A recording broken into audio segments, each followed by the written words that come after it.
Hi everyone, I'm with Dr. John Pauls. He is an allergist and immunologist who's been working in the field for 21 years. He is currently working for Sharpry-Steely. My first question for you is, what got you interested in becoming a physician? There are many factors. Ultimately, I married into a family with lots of allergies, and so as I was approaching my future and what to do in life, I was naturally attracted to the world of allergy and figuring out not only what causes it, what triggers it, but also how ultimately one can help those with allergies. Yeah, now did you always want to go into this field or did you have other career interests in mind? No, actually, I started off as a musician. I played the violin and ended up getting a bachelor's of music. And then through my music, I took a summer job in an immunology lab. And ultimately, long story short, I got a PhD in immunology and was going to be a research scientist. But as I was going through my PhD, there were certain clinical aspects to my research that intrigued me. And so I ended up, after my PhD, going into medical school. And at the time, I was thinking of becoming a rheumatologist, but ultimately went through internal medicine, and then I did a rotation in allergy and immunology because of my wife's history. Ended up becoming very interested in allergy and immunology. And long story short, after my internal medicine, I went and did a fellowship in allergy and immunology. Okay, perfect. Which you briefly talked about the next question I was going to ask, but can you walk through maybe in a little more detail what that process looks like as far as schooling goes and just the process of specializing specifically in allergy and immunology? Sure. Now, most people don't do what I did and go through and get a PhD in immunology. Most people will do a 4-year medical school degree, and then after medical school, there's what's called a residency. Now, for allergy and immunology, you can actually approach it from either internal medicine or pediatrics. And so I approached it from internal medicine. I ended up doing a 3-year residency in internal medicine, and then after that, did a 2-year fellowship in allergy and immunology. All right, perfect. Now, what was something that you had to learn as you were working the job that school didn't quite prepare you for? School was very good at preparing me for interacting with patients, dealing with patient problems, and ultimately solving those problems and hopefully helping the patient.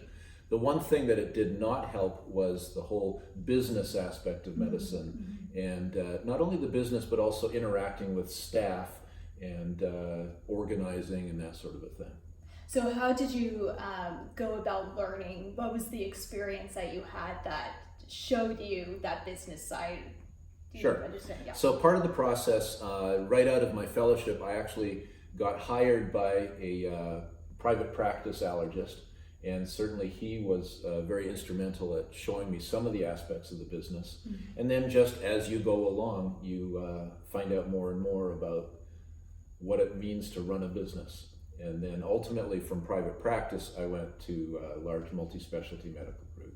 Which that was a perfect lead-in for my next question is, I'm sure that students are wondering whether or not they should go into private practice versus working for a medical group. Now, obviously you decided to work for Sharpry-Steely, which is a medical group, but what would be some pros and cons between the two, opening your own practice versus working under a group? And ultimately, why did you decide to work for under a medical group? Sure.